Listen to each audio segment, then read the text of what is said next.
ನಮಸ್ಕಾರ. ನನ್ನ ತೇಜಸ್ವಿ ನಾಟಕ ಮೊದಲನೇ ಇನ್ನಿಂಗ್ಸಲ್ಲೇ ಆನ್ ಡೆಬ್ಯೂ ಸೆಂಚುರಿ ಹೊಡೆದ್ಬಿಟ್ಟಿದ್ದಾರೆ. ತೇಜಸ್ವಿ ಅವರ ಪ್ರೇಮದ ಬದುಕನ್ನು ಇಲ್ಲಿವರೆಗೆ ಯಾರು ಬರೆದು ಇಲ್ಲ, ಅವರು ಬರ್ಕೊಂಡಿರಲಿಲ್ಲ.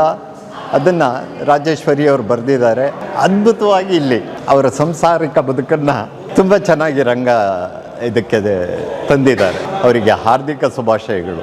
ಹೆಚ್ಚಾಗಿ ಇದು ತೇಜಸ್ವಿಯವರ ಸ್ವಂತ ಬದುಕು ಗೊತ್ತಿಲ್ಲದೆ ಇದ್ದವರಿಗೆ ಚೆನ್ನಾಗಿ ಎಕ್ಸ್ಪೋಸ್ ಕೊಡುತ್ತೆ. ಅವರ ಖಾಸಗಿ ಬದುಕಿಗೆ ಅವರ ಸಾಹಿತ್ಯ, ಅವರ ಇತರ ಅಚೀವ್ಮೆಂಟ್ಸನ್ನು ಬೇರೆ ಎಲ್ಲ ಕಡೆ ಹೈಲೈಟ್ ಆಗಿದೆ. ಅವರ ನಾಟಕಗಳು ಬೇರೆ ಥರದಲ್ಲಿದೆ. ಆದರೆ ಇದು ಅವರ ಸ್ವಂತ ಖಾಸಗಿ ಬದುಕನ್ನೇ ಹೇಳೋದ್ರಿಂದ ಯಂಗ್ಸ್ಟರ್ಸಿಗೆ, ಅದರಲ್ಲೂ ಮಹಿಳೆಯರಿಗಂತೂ ತುಂಬ ಇಷ್ಟ ಆಗುತ್ತೆ ಅಂತ ಹೇಳಿ ಪ್ರತಿಕ್ರಿಯೆಯಿಂದನೇ ನಾನು ನೋಡಿದೆ. It's an excellent effort. I congratulate. ಕೊನೆಯನೆಂದು ಮುಟ್ಟದಿರು, ಓ ಅನಂತವಾಗಿರು, ನನ್ನ ಚೇತನ